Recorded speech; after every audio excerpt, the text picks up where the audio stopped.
अगला topic Napoleon Bonaparte, उसका उदय और पतन के कारण, इसके बारे में हम विस्तार से अध्ययन करेंगे। नेपोलियन बोनापार्ट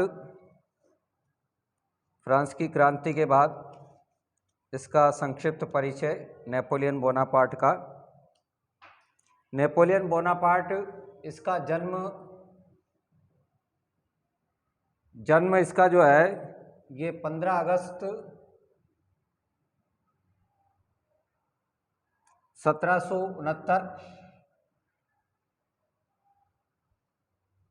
और कोर्सिका द्वीप पर हुआ इसका जन्म।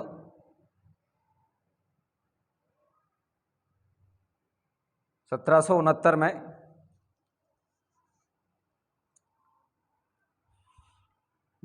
निर्धन वकील कार्लो बोनापार्ट के घर पर हुआ। इनकी माता जो है ये लेटिजिया, कठिन परिश्रमी महिला। नेपोलियन के जो है 4 भाई और 3 बहनें थी। 10 वर्ष की आयु में नेपोलियन को पढ़ने के लिए जो है फ्रांस भेज दिया गया। वहाँ शुरू में जो है शैम्पेन क्षेत्र के ब्रियन के सैनिक स्कूल में शिक्षा प्राप्त की और 1784 में अक्टूबर में पेरिस के सैनिक स्कूल में गया। अगले साल वह सेना में जो है लेफ्टिनेंट बना दिया गया। उसे वेलेंस शहर में नियुक्त किया गया और 1786 के सितंबर से 1788 के जून तक जो है कोर्सिका में जो है छुट्टी पर रहा। इसके बाद 1789 के सितंबर तक अपनी सैनिक टुकड़ी के साथ जो है वो ऑक्सफोर्ड नगर में रहा। 1791 में जो है फरवरी तक पुनः जो है मातृभूमि कोर्सिका रहा और कोर्सिका में रहते हुए जो है उसने स्थानीय दलगत राजनीति में सक्रिय रूप से भाग लिया और क्रांति के एक समर्थक दल का नेता बना। 1791 की फरवरी से जून वह जो है पुनः ऑक्सफोर्ड में और कुछ दिन वेलेंस में रहा और 1792 में वह पुनः जो है कोर्सिका चला आया।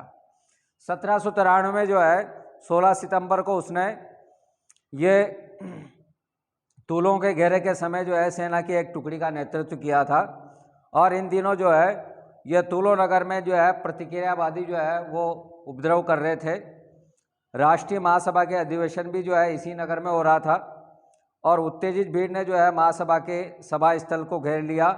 तब नेपोलियन ने जो है अपनी योग्यता और दिलेरी के माध्यम से जो है उत्तेजित भीड़ को नियंत्रित किया और सदस्यों को जो है महासभा के सदस्यों को मृत्यु के मुख से बचाया।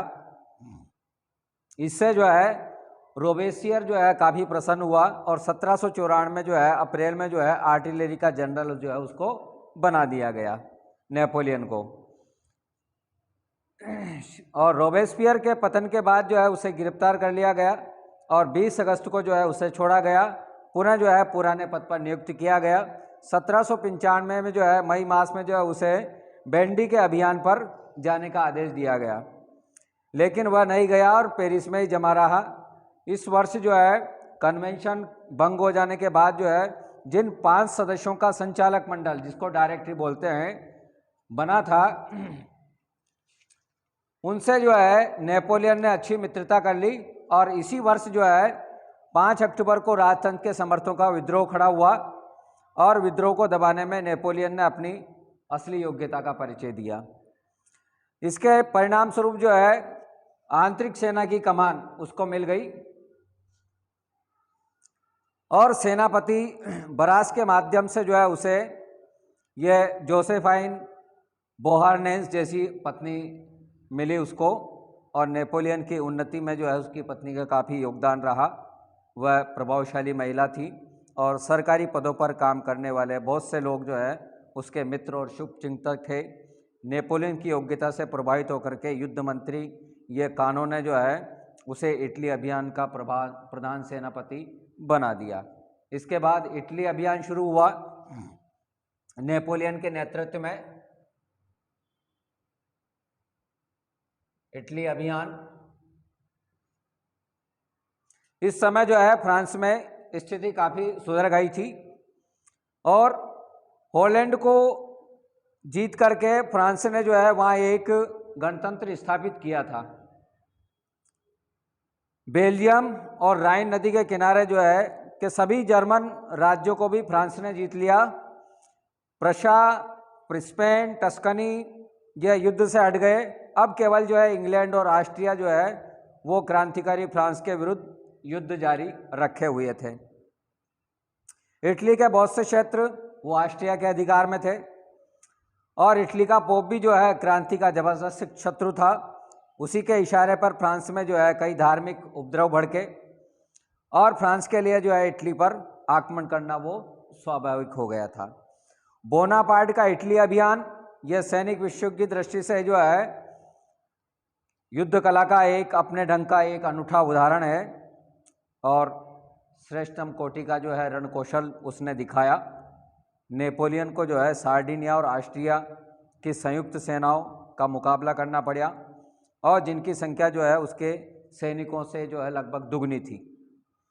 नेपोलियन के पास जो सैनिक थे उनके पास ठीक से पोशाक भी नहीं थी, ठीक ढंग के जूते भी नहीं थे। नेपोलियन ने शत्रु सेनाओं को आपस में मिलने का अवसर न देकर के अलग अलग करके परास्त करने का निश्चय किया। सर्वप्रथम उसने जो है डीगो के स्थान पर ऑस्ट्रिया की सेना को हराया और हरा करके जो है उसे पूर्व की ओर खदेड़ दिया। इसके बाद जो है यहाँ से पश्चिम की तरफ मुड़ा और अचानक सार्डिनिया की सेना पर आक्रमण किया। इसके अलावा मोल्डिविया नामक स्थान पर जो है उसको पराजित किया। इससे सार्डिनिया की राजधानी ट्यूरिन जाने वाले मार्ग पर नेपोलियन का अधिकार हो गया। भयभीत सार्डिनिया ने जो है संधि करना उचित समझा और संधि के अनुसार सार्डिनिया ने सेवाय और निस के प्रदेश फ्रांस को देना स्वीकार किया। इसके बाद नेपोलियन ने अपना सारा ध्यान जो है ये ऑस्ट्रियन सेना पर केंद्रित कर दिया और सबसे पहले उसने जो है ऑस्ट्रिया के इटालियन राज्य लोम्बार्डी उसको जीता और इस समय तक जो है ऑस्ट्रिया की सेना ये आधा नदी के पार चली गई। शत्रु सेना तक पहुंचने के लिए लोदी के पुल को पार करना जरूरी था और इस लंबे पुल के दूसरे किनारे पर ऑस्ट्रिया का तोपखाना था। नेपोलियन ने जो है भयंकर गोलाबारी के बाद जो पुल को पार करके शत्रु सेना को परास्त किया और वास्तव में लोदी के पुल का युद्ध उसकी शूरवीरता का ज्वलंत उदाहरण था। उस दिन से जो है नेपोलियन अपने सैनिकों का आराध्य देव बन गया। इस युद्ध के फलस्वरूप मिलान प्रदेश पर उसका अधिकार हो गया। दूसरी तरफ इस युद्ध से पराजित होने के बाद ऑस्ट्रिया की सेना ने मांटुआ दुर्ग में जो है आश्रय लिया और सामरिक दृष्टि से जो है इसका बहुत भारी महत्व रहा। नेपोलियन ने दुर्ग पर डेरा डाल दिया और 8 महीने से अधिक ये घेरा चलता रहा और इस बीच जो है ऑस्ट्रिया ने घेरा तोड़ने के लिए 4 बार सेनाएं भेजी, परंतु सभी अवसरों पर उसे परास्त होकर वापस लौटना पड़ा। 13-14 जनवरी 1797 में रेवोली का प्रसिद्ध युद्ध लड़ा गया जिसमें ऑस्ट्रिया की सेना परास्त हुई।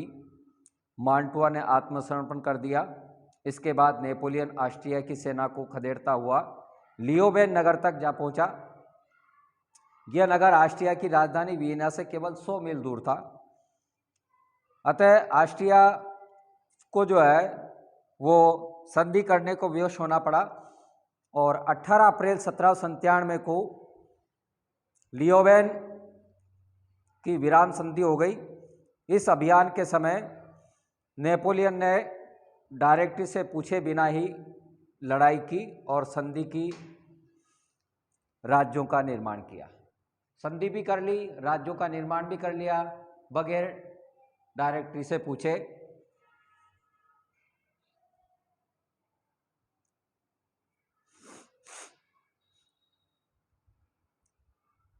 एनकोना में जो है पोप की सेना को हराने के बाद उसने पोप से धन वसूल किया, लूट का माल ले लिया और कुछ भूमि भी अधिकार कर लिया, हथिया ली। लोम्बार्डी राज्य को सिसलपाइन और जेनोवा को जो है लाइगुरियन गणतंत्र में बदल दिया गया।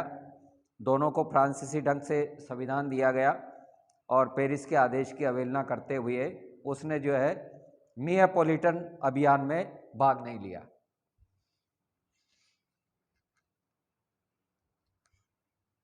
फिर उसके बाद 17 अक्टूबर 1797 को ऑस्ट्रिया ने यह कंपो फॉर्मिया की संधि पर हस्ताक्षर कर दिए और यह संधि नेपोलियन के इटालियन अभियान का चरमोत्कर्ष थी। यह फ्रांसीसियों को बहुत बड़ी विजय थी। यूरोप की सबसे प्रतिक्रियावादी शक्ति ने जो है फ्रांसीसी गणतंत्र की असाधारण विजयों को मान्यता दे दी। इससे इटली में फ्रांस का स्थान सर्वोच्च हो गया और संधि के अनुसार ऑस्ट्रिया ने बेल्जियम और राइन नदी का पश्चिमी किनारा फ्रांस के लिए छोड़ दिया। लोम्बार्डी पर अपना अधिकार वो त्याग दिया। नेपोलियन द्वारा निर्मित सिसिल पाइन गणराज्य, जिसमें लोम्बार्डी और पार्मा, मेडोना, वेनिशिया, पोप के राज्यों के कुछ भाग ये मिला करके बनाया गया था। इसको जो है मान्यता दे दी गई। बदले में फ्रांस ने वेनिस नगर द्वीप और डालमेशिया, इस्ट्रिया, ऑस्ट्रिया इसको सौंप दिए गए। और प्रसिद्ध जो है लोलुप नेपोलियन ने इस बात की भी व्यवस्था कर ली थी कि फ्रांस के लोगों को उसकी विजयों की नियमित जानकारी मिलती रहे। ये सारी व्यवस्था नेपोलियन ने की। जब जो है पेरिस वापस लौटा तो जनता ने उसका वैसा ही स्वागत किया जैसे प्राचीन रोम ने जो है सीजर का स्वागत किया था। और फ्रांस का वायुमंडल उसकी जय जयकार से गूंज उठा। उसके पराक्रम की कई कहानियां प्रचलित हो गई, इसमें कोई अतिशयोक्ति नहीं थी। इटली अभियान में नेपोलियन ने अपने शत्रुओं के विरुद्ध नए नए तरीकों का प्रयोग किया।